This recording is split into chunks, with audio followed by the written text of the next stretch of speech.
গাড়ির ভেতর বসে আছে জিয়ন জংকুক।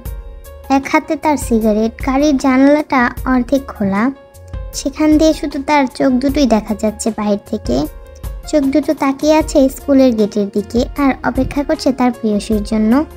জিয়ন জংকুক আমাদের গল্পের নায়ক, দেশের স্বনামধন্য বিজনেসম্যান এবং এনপির একমাত্র ছেলে জংকুক।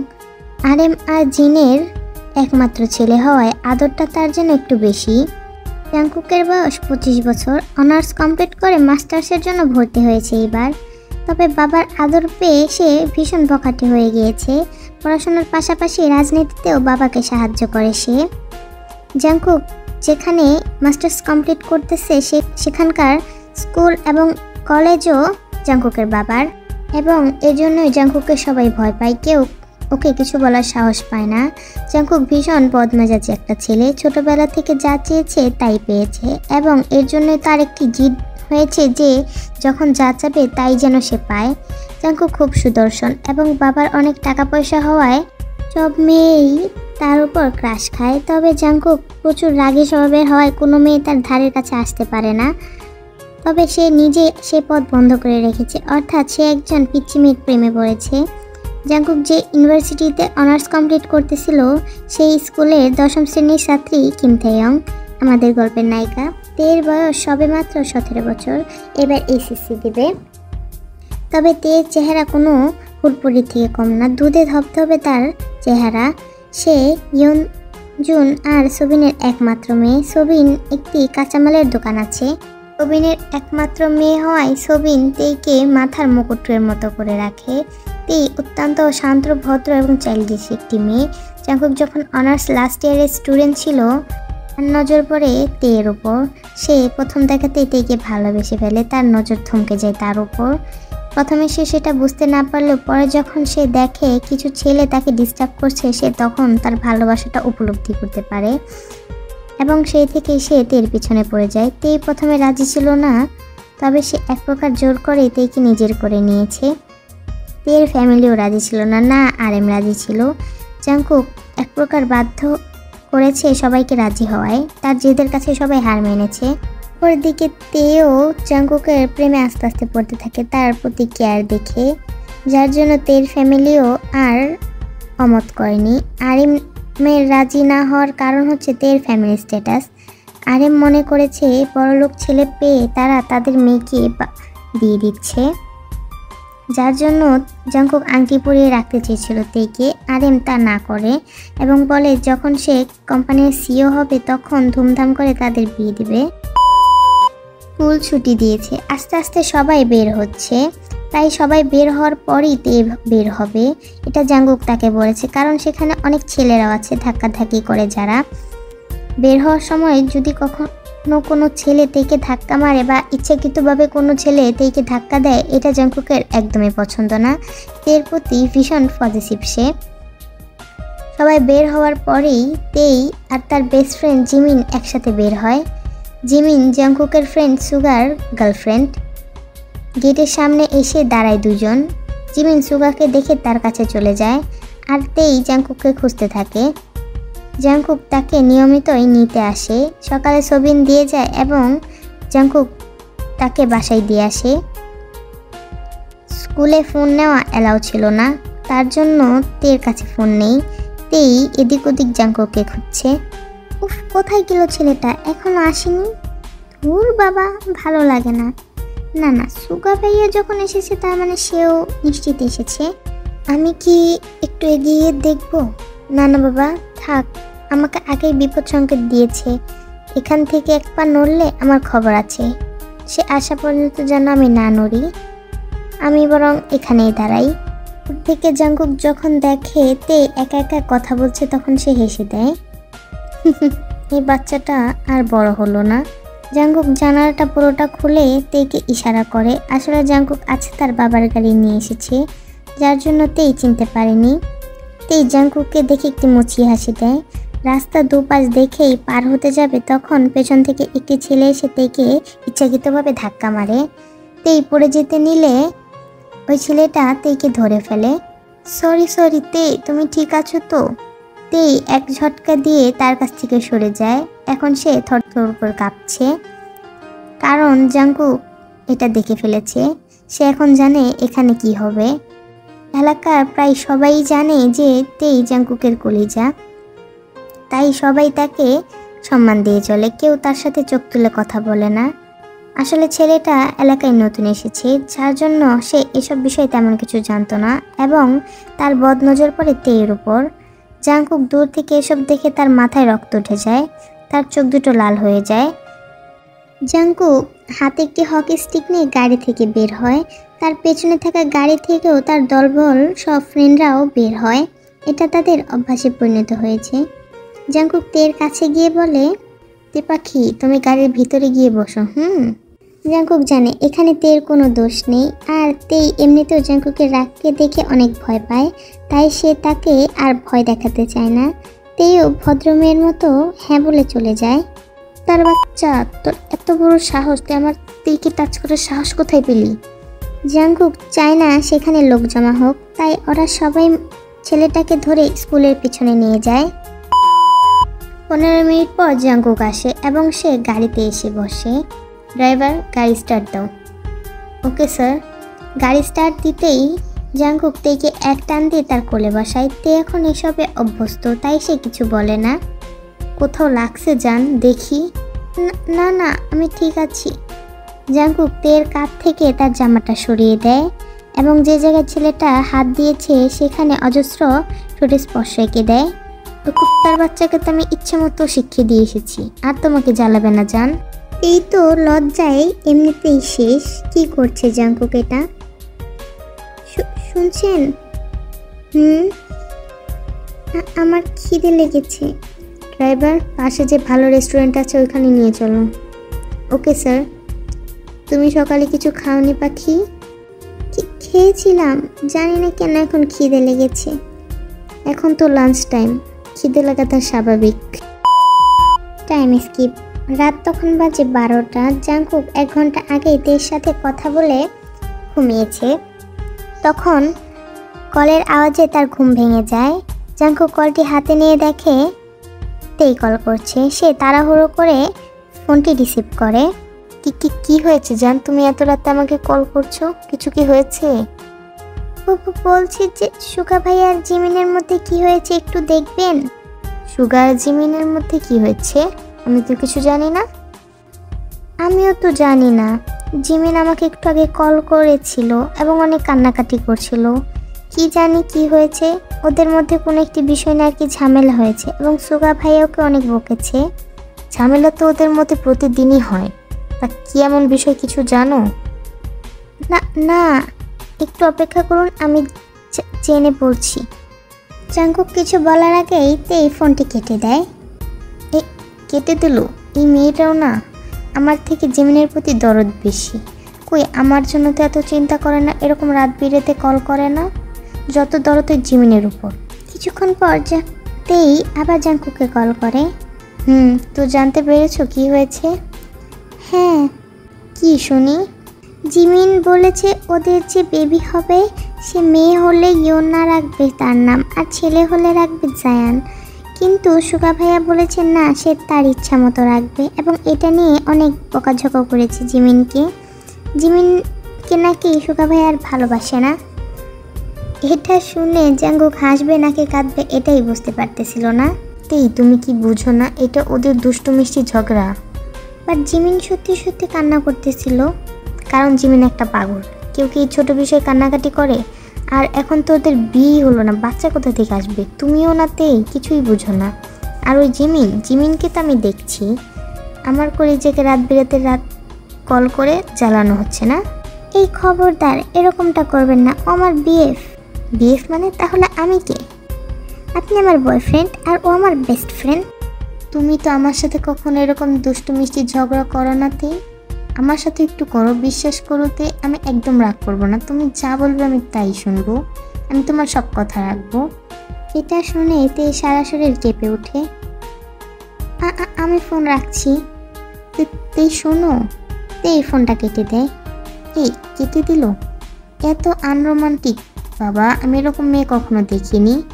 2 দিন পর তেই তার বাসার সামনে মাঠের পাশে দাঁড়িয়ে ফুচকা খাচ্ছিল। তার পাশে একজন দাঁড়িয়েছিল, একটি ছেলে, যে তের মুখে ফুচকা তুলে দিচ্ছিল। জাংকুক তার দলবল নিয়ে কোথাও একটা যাচ্ছিল, তখন তার চোখ পড়ে তাদের ওপর। একটা অপরিচিত ছেলের সাথে তে দাঁড়িয়ে আছে। এটা দেখে জাংকুকের মাথায় তো রক্ত চড়ে যায়। সে গাড়ি থেকে হাতে একটি হকি স্টিক নিয়ে নামে, তার দলবল তার পেছনে। সে খুব দ্রুত হেঁটে তাদের কাছে যায়, তের হাত শক্ত করে ধরে নিজের কাছে টেনে আনে। তুই এই ছেলের সাথে কি করছিস? তেই তো ভয়ে রক্ত ঠান্ডা হয়ে গেছে, কিছু বলতেও পারছে না। ততক্ষণে জাংকুকের দলবল জ্যাকসনকে ধরে রেখেছে। ওকে কিছু করবেন না প্লিজ। কথা শুনে জাংকুকের তো রাগে মাথা নষ্ট হয়ে যাচ্ছিল। সে তেই দুগাল শক্ত করে চেপে ধরে বলে, ওর প্রতি তোর এত দরদ কেন? হ্যাঁ, কি হয় ওর তোর? আশেপাশে লোকজন তো তাদের দিকে তাকিয়ে আছে। ইয়নজুন শব্দ শুনে বাহিরে আসে। এটা দেখে সে তাড়াতাড়ি করে ওখানে যায়। বাবা, ওকে ছেড়ে দাও, ও সোবিনের বড় ভাইয়ের ছেলে, মানে তে চাচাতো ভাই। তা শুনে জাংকুক তের গাল ছেড়ে দেয়। তেই তো অনবরত কাঁদছে। জাংকুক তেকে এক হাত দিয়ে বুকের মধ্যে জড়িয়ে নেয়। ওর বয়স আমার বয়স সমান মনে হচ্ছে, আর আমার তে একা, ওর কোনো ভাই বোন নেই। আমি চাই না ওইখানে থাকুক। আমি বিকেলে আসবো একটা কাজে, আমি এসে যেন ওকে না দেখি। এটা বলে জাংকুক তেকে হাত ধরে তার বাসার সামনে নিয়ে যায়। জাংকুক তের দুগাল ধরে কপালে একটি কিস করে বলে, যাও বাসায় যাও, তুমি ওর সাথে আর বের হবে না। এই শহরের সবাই জানে তুমি আমার, আর সেখানে যদি কেউ তোমাকে ওর সাথে দেখে, অন্য ছেলে ভেবে অনেকেই তোমার সম্পর্কে খারাপ মন্তব্য করবে, আর আমি সেটা চাই না। যাও বাসায় যাও। তেও ভদ্রমেয়ের মতো হ্যাঁ বলে চলে যায়। সন্ধ্যাবেলা জাংকুক তেদের বাসায় যায়। হাতে কিছু ব্যাগ ছিল। ইয়নজুন দরজা খুলে দেয়। জাংকুক এসে সোফায় বসে। শাশুড়ি আম্মু, তে কোথায়? বাবা, ও তো ওপরে, দাঁড়া আমি ডাকছি। তেই আসছি, তেই ওপর থেকেই বলে এবং আস্তে আস্তে নিচে আসে। তেই নিচে এসে জাংকুককে দেখে। আপনি? কিছু কাজ ছিল। তখনই তাদের বাসার কলিং বেলটা বেজে ওঠে। ইয়নজুন গিয়ে দরজা খুলে দিয়ে দেখে একটি মেয়ে, হাতে কিছু ব্যাগ। আপনি কে? আমি একজন মেকআপ আর্টিস্ট, মিস্টার জন আমাকে এখানে ডেকেছে। আমি কি ভিতরে আসতে পারি? জি আসুন। সে ভিতরে আসে। আমি ওনাকে ডেকেছি। কিন্তু কেন বাবা? আসলে শাশুড়ি আম্মু, বাবার একটি বড় প্রজেক্ট সাকসেসফুল হওয়ার কারণে বাসায় একটি পার্টির আয়োজন করা হয়েছে, তাই আমি চাই তেও সেখানে যাক। তাই আমি ওকে নিয়ে যেতে এসেছি, এবং আমি মেকআপ আর্টিস্টকে ডেকেছি যাতে সে তের মেকআপ করে দিতে পারে। উনি শহরের বেস্ট মেকআপ আর্টিস্ট। এই যে নিন এই জিনিসপত্র, এখানে শাড়ি আর গহনা আছে, আপনি ওকে রেডি করে নিয়ে আসুন। এই যাও, তুমি ওনাকে তোমার রুমে নিয়ে যাও। তে তার মার দিকে তাকায়। সেও হ্যাঁ বলে, কারণ সে জানে সে জাংকুকের বিরুদ্ধে যেতে পারবে না। আর সোবিনও বাসায় নেই, সে তার ভাইয়ের বাসায় গিয়েছে, আসতে লেট হবে। তেই রেডি হতে চলে যায়। 1 ঘন্টা পর তেই নিচে আসে। একটি বেবি পিঙ্ক কালারের শাড়ি পরেছিল, আর সাথে কিছু সোনার গহনা, যেগুলো জাংকুক তাকে এনে দিয়েছে। তেইকে দেখে তো জাংকুক হা করে তাকিয়ে আছে। খুব সুন্দর লাগছে তেইকে। ইয়নজুনও তার মেয়ের দিকে হা করে তাকিয়ে আছে। তেই মা, তোকে অনেক সুন্দর লাগছে, পুরো একটা ছোট্ট পুতুল। শাশুড়ি আম্মু, আমার বউর দিকে আর নজর দিয়েন না, নজর লাগবে তোর। এখনো বউ হয়নি তো কি হয়েছে, হবে একদিন, তবে খুব তাড়াতাড়ি। ইয়নজুন আর জাংকুকের এই ঝগড়া দেখে তো তেই লজ্জায় শেষ। তেই চলো। জাংকুক গিয়ে তেইকে বাহিরে যেতে সাহায্য করে। মেকআপ আর্টিস্ট ততক্ষণে চলে গিয়েছে। Time skip. লোকদের বাসায় আজ অনেক লোকের ভিড়। RM একজন তো MP, আবার তার উপর একজন বড় বিজনেসম্যান, তাই বিভিন্ন দলের লোক আর বিজনেসম্যানরাও ছিল। জাংকুক তেইকে নিয়ে বাসায় ঢোকে। তেইকে দেখে তো জিন এগিয়ে আসে। উমা, এটা কে? আমার তেমা। তে পাছে জিনকে সালাম করতে যায়, বাট জিন আটকে দেয়। না মা, এটা করো না। মা, ওকে একটু দেখে রেখো তো, আমি একটু আসছি বলেই জাংকুক চলে যায়। তখন সেখানে RM আসে। RMকে দেখেতেই তো কিছুটা ভয় পেয়ে যায়। তারপরও সে RMকে সালাম করে। আরেম কিছু না বলে শুধু তের মাথায় হাত বুলিয়ে চলে যায়। এটাতে তো তে অনেক খুশি হয়। আরেম তেকে হেট করে এরকমটা না, শুধু শক্ত মনের মানুষ হয় সেটা প্রকাশ করে না। কিছুক্ষণ পর জাংকুক তেকে নিয়ে তার ফ্রেন্ডদের কাছে যায়। সেখানে সব ফ্রেন্ডরা বিজনেসম্যানদের ছেলে মেয়ে। Guys, meet my fiancee Kim Taehyung and তে, ওরা আমার ফ্রেন্ডস। তে সবার সাথে সালাম দিয়ে কথা বলে এবং হাসি মুখে কথা বলে। তে ও সবার সাথে কুশল বিনিময় করে। সবার মধ্যে একজন বিজনেসম্যানের মেয়ে, মিস্টার পার্কের মেয়ে আয়ু, বেশ মডার্ন না, বলতে গেলে ওভার মডার্ন। আয়ু নিজেকে বিশ্ব সুন্দরী মনে করে। সে মনে করে তার সামনে কোনো মেয়েই দাঁড়াতে পারবে না। আয়ুর বয়স আর জাংকুকের বয়স প্রায় সমান। আয়ু জাংকুককে আগে থেকে ভালোবাসতো। আয়ু তার বাবাকে বলেই রেখেছিল যে পড়াশোনা শেষ হলে তাদের বিয়ের কথা বলতে। আর আয়ু যখন তেকে জাংকুকের পাশে দেখে তখন সে রাগে ফেটে পড়ে। তে সৌন্দর্য যেন আয়ুর মনের আগুনে আরও রাগ ঢালছে। কি, তোমার ফিয়ন্সে? ও তে, তোমার বাবা কি কোনো বড় বিজনেসম্যান? আয়ু, সেটা জেনে তোর কোনো কাজ নেই। আমি আশা করি তুই ওকে সম্মান দিয়ে কথা বলবি। এটা বলে জাংকুক তেকে নিয়ে চলে যায়। তখন পেছন থেকে আয়ুর বাবা আয়ুকে বলে ওঠে, চিন্তা করিস না মা, দেখ না আমি একটু পর কি করি, সবার সামনে তেইকে অপমান করব। কিছুক্ষণ পর তেই জিনের সাথে দাঁড়িয়েছিল। তের হাতে ছিল জুসের গ্লাস। তখন জাংকুক দূর থেকে তেকে ডাক দেয়। তেই যেতে নিলে তখন মিস্টার পার্ক ইচ্ছে করেই তেকে কাঁধের সাথে কাঁধে ধাক্কা মারে। ফলে তের হাতের জুস মিস্টার পার্কের গায়ে গিয়ে পড়ে। তেই সরি বলার আগে মিস্টার পার্ক তেকে একটা থাপ্পড় মারে। ইডিয়ট মেয়ে, কি করলি এটা? তুই জানিস এটার দাম কত? জাংকুক এটা দেখে দৌড়ে তের কাছে আসে এবং তাকে জড়িয়ে ধরে। তার মাথা রাগে ফেটে পড়ছে। সে কিছু ভাবতে পারছে না। তার চোখ রক্তবর্ণ ধারণ করেছে। যে পাখির দিকে কেউ চোখ তুলে তাকানোর সাহস পায় না, সেই পাখিকে উনি থাপ্পড় মেরেছে। মা, তুমি তেকে ধরো তো। তে তো অনবরত কেঁদে যাচ্ছে। সে এমনিতে বাচ্চা মানুষ, আবার সেখানে অনেক অচেনা মানুষ আছে। সে এখানে পুরো একা। জাংকুক, জিন, আরেম ছাড়া আর কাউকে চিনে না। সে প্রচুর লজ্জা পেয়েছে। তেই জিনের বুকে মাথা গুজে কাঁদতে থাকে। তখন আরেম আসে। কি হয়েছে এখানে? মিস্টার আরেম, দেখুন সে। থাপ্পড়ের শব্দে পুরো ড্রয়িং রুম থমথমে হয়ে যায়। আয়ু মাটিতে লুটিয়ে পড়ে। হ্যাঁ, জাংকুক আয়ুর গালে একটি ঠাসিয়ে থাপ্পড় মেরেছে। এতটাই জোরে মেরেছে যে আয়ু ঠোঁট ফেটে রক্ত পড়ছে, এমনকি সে ফ্লোরেও পড়ে গেছে। আয়ু মা। এটা শুনে তে আস্তে করে তাদের দিকে তাকায়। জাংকুক, জাংকুক তুমি এটা? কি কষ্ট লেগেছে মিস্টার পার্ক যখন নিজের মেয়ের থাপ্পড় খেয়েছে? হ্যাঁ, সেরকম কষ্ট আমারও লেগেছে যখন আপনি আমার কলিজার গায়ে হাত দিয়েছেন। আপনার ভাগ্য ভালো আমি বড়দের সম্মান করি, না হলে আপনার হাত কেটে এখানে রেখে দিতাম। খুনি ক্ষমা চান ওর কাছে। কি জাংকুক, কি হচ্ছে? উনি তোমার গুরুজন হয়। আমি সেটা ভেবেই ওনাকে ভালোভাবে কথা বলছি বাবা। উনি আমার গুরুজন ভেবে আমি চুপচাপ আছি। ক্ষমা চান আমার পাখির কাছে। জীবনেও না। ঠিক আছে, তাহলে রেডি থাকুন। আপনার সব সুনামধন্য কাজে কালকে নিউজ পেপার, টিভি এবং বড় বড় ইন্টারন্যাশনাল রিপোর্টসে হেডলাইন হবে। আশা করি সেটা আপনি চান না। এটা বলে জাংকুক একটা বাঁকা হাসি দেয়।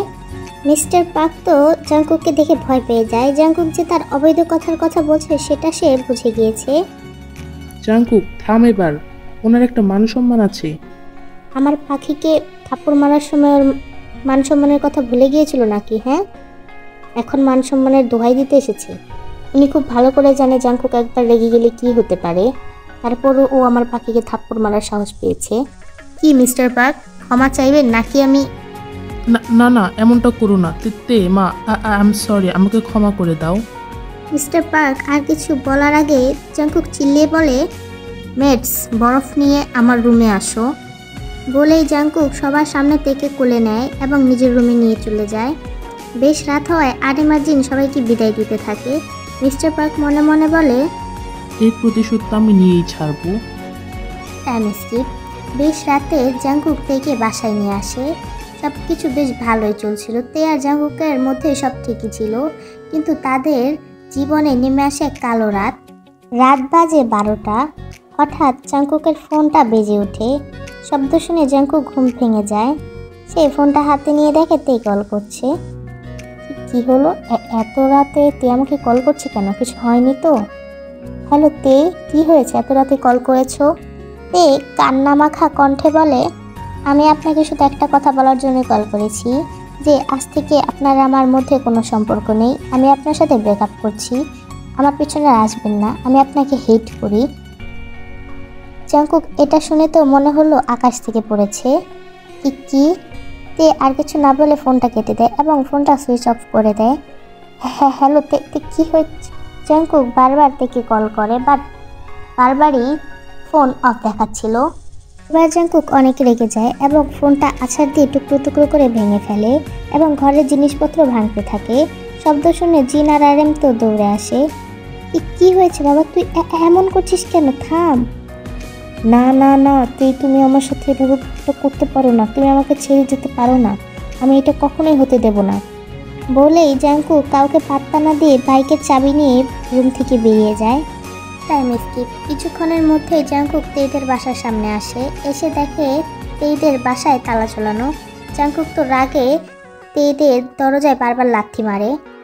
Time skip. 3 দিন পর একটি মসজিদের বারান্দায় বসে আসে তেই বউ সেজে। তার আশেপাশে সব কাজিনরা। হঠাৎ একজন হুজুর বলে ওঠে, মা তুমি কি এই বিয়েতে রাজি? তাহলে প্লিজ কবুল বলো। তের হাত পা কাঁপছে, বুকটা ফেটে যাচ্ছে কষ্টে, চোখের পানি গড়িয়ে পড়ছে ফ্লোরে। তে একবার তার বাবার দিকে তাকায় এবং দেখে তার বাবার মায়াবী চোখটা।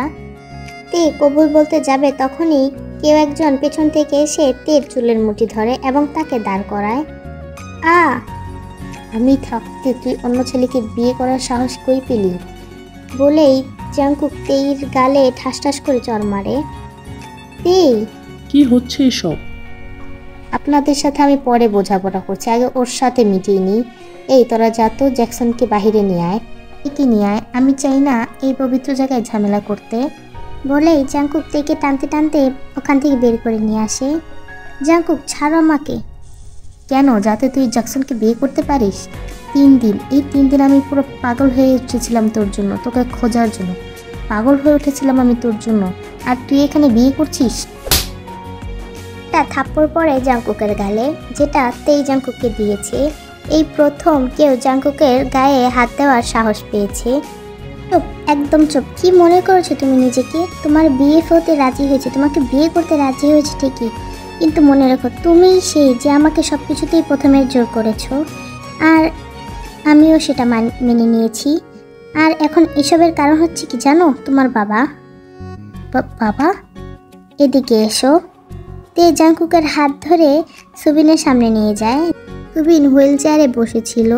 সুবিনের হাতে পায়ে মাথায় ব্যান্ডেজ করা। জানতে চাও ওনার এই অবস্থা কেন? কারণ হচ্ছে তোমার বাবা। আমি এতটাও স্বার্থপর বা লোভী নই যে আমার বাবার সাথে এমনটা করেছে আমি তার ছেলেকে বিয়ে করব। এটা শুনে জাংকুক তো অবাকের চরম পর্যায়ে। কি? সুবিন এবার মুখ খুলে, হ্যাঁ তোমার বাবা। 3 দিন আগে আমি দোকানের কাজ সেরে বাসায় আসছিলাম। নতুন মাল আসায় আমার একটু আসতে লেট হয়। ফাঁকা রাস্তায় পেয়ে আমাকে কিছু লোক ইচ্ছে মতো মারধর করে এবং আমাকে হুমকি দেয়, বলে যে আমি যেন তেইকে তোমার কাছ থেকে দূরে সরিয়ে ফেলি এবং তোমার সাথে বিয়েটা ভেঙে দিই। তারা এমপির লোক। কি? না, তোমরা মিথ্যে বলছো, আমার বাবা এটা করতে পারে না। কথাটা তিতা হলেও সত্য, তোমার বাবা আমাকে কখনোই আগে থেকে পছন্দ করেনি। না, এটা হতে পারে না। বলেই জাংকুক আরেমকে কল করে। বাবা, তুমি মাকে নিয়ে আমি একটা ঠিকানা দিচ্ছি, সেই ঠিকানায় তাড়াতাড়ি চলে আসো। বলে সে ফোনটা কেটে দেয়। এটা শুনে তো অনেক ভয় পেয়ে যায়। কি? না না, মোটেও না, এমনটা করো না প্লিজ। উনি আবার আমার বাবাকে ক্ষতি করার চেষ্টা করবে, আমি এটা চাই না। সবাই চলে এখান থেকে। তের হাত জাংকুক শক্ত করে ধরে এবং তার দলবল সবাইকে আটকায়। কেউ কোথায় যাবে না। আর তেই, তোর হঠাৎ এত সাহস কোথা থেকে আসলো? কিছুক্ষণের মধ্যেই আরেমাজিন সেখানে আসে। কি হয়েছে জাংকুক, হঠাৎ এখানে? হঠাৎ এখানে কেন? ওমা, তেমা তুমি বউ সাজে কেন হঠাৎ? বাবা, তুমি এত খারাপ আমি কখনো আশা করিনি। মানে আমি কি করেছি? তুমি তারপর জাংকুক সবটা বলে। তুই কি পাগল হয়েছিস জাংকুক? আমি এসব করিনি। আমি এসব কেন করতে যাব? আমি তো তেমাকে মেনে নিয়েছি। হ্যাঁ, আমি সেটা কখনো প্রকাশ করিনি, তাই বলে তুই আমাকে এত বড় ব্লেম দিতে পারিস না। আর মিস্টার সুবিন, আমি এসব করিনি। হয়তো বা আপনাদের বা আমাদের কোনো সূত্র এসব করেছে। আমারও তাই মনে হচ্ছে বাবা, আমার একজনের উপরই সন্দেহ হচ্ছে। শ্বশুর আব্বু, আমাকে 2 দিন সময় দিন, আমি আপনার অপরাধীকে আপনার সামনে এনে ফেলবো। তবে আমি আজ আর এখানেই থেকে বিয়ে করব। আমি কথা দিচ্ছি, যে পর্যন্ত আমি মেন কালপ্রিটকে না খুঁজে বের করতে পারছি, আমি সে পর্যন্ত তেইকে আমার ঘরে তুলব না, না আমি তেইকে স্পর্শ করব। অপরাধী যদি আমার বাবা হয় তাও না। Time skip. 1 ঘন্টার মধ্যেই তে আর জাংকুকের বিয়ে হয়ে যায়। জাংকুক কথা মতো তেইকে তার বাসায় দিয়ে আসে। সুগা, আমি বাবার কাছ থেকে জানতে পারলাম যে তাকে কোথায় হামলা করা হয়েছে। তুই ওই জায়গায় গিয়ে সিসিটিভি ফুটেজগুলো কালেক্ট কর। যেভাবেই হোক এই 2 দিনের মধ্যে আমাকে আসল অপরাধী খুঁজে বের করতে হবে। Time skip. 7 দিন পর আজ তে আর জাংকুকের ধুমধাম করে বিয়ে হয়েছে। জাংকুক তার কথা রেখেছে, সে আসল অপরাধীকে প্রমাণসহ সবার সামনে এনেছে। আর অপরাধী আর কেউ না, আয়ু এবং তার বাবা। জাংকুক তাদের প্রমাণসহ পুলিশের হাতে তুলে দিয়েছে।